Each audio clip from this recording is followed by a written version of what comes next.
Good evening, Aviwe. The family is obviously extremely distressed at the loss of a loved one, but they're very unhappy that she was refused treatment. Just tell us what they told you today. Certainly, Sally, it is a tragic story that's left a lot of cloud of confusion for the Glass family in the rural Bulembu, which is in the outskirts of King Williamstown. Basically, on Sunday, Ntombizanele Glass, who's 50 years old, fell ill and went to a local doctor in King Williamstown who diagnosed her with pneumonia, referring her to Bishop Hospital. Upon arrival on Sunday at Bishop Hospital, the family tells us that she wasn't checked, but she was attended to as a suspected COVID-19 case and was then referred to Grey Hospital. They arrived in King Williamstown at Grey Hospital at about 4 p.m. on that very Sunday, where the tragedy and the nightmare, they tell us, began. They spent over 24 hours at Grey Hospital without Ntombizanele Glass being attended to. They were the daughter and her sister, Thandiwe Glass, were part of that, begging the nurses and staff there to attend to Ntombizanele as her health was deteriorating, and eventually she passed away on the following day, on Monday, at about 6 p.m.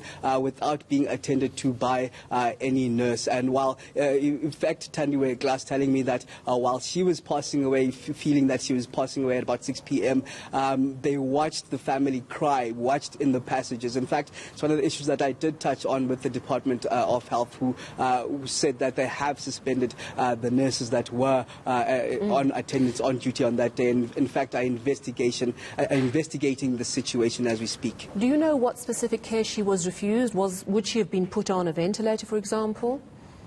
Given oxygen?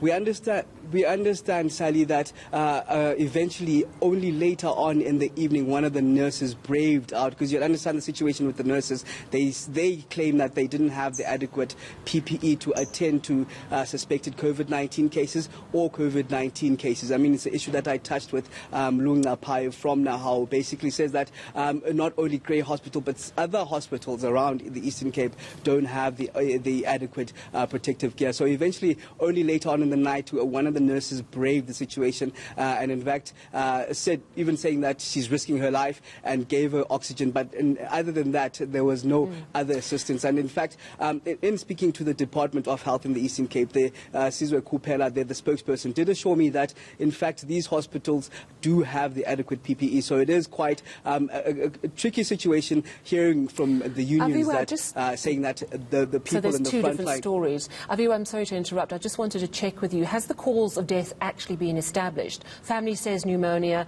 hospital suspected COVID-19. What was it?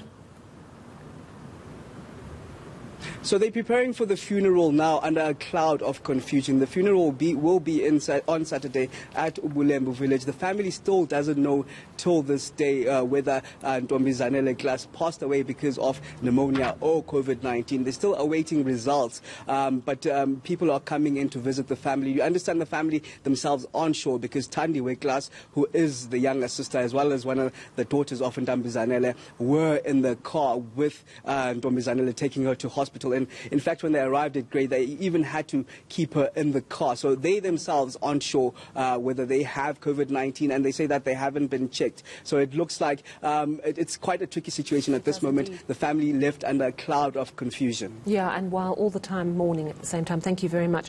What a sad story that is. Our reporter Aviwe Mtila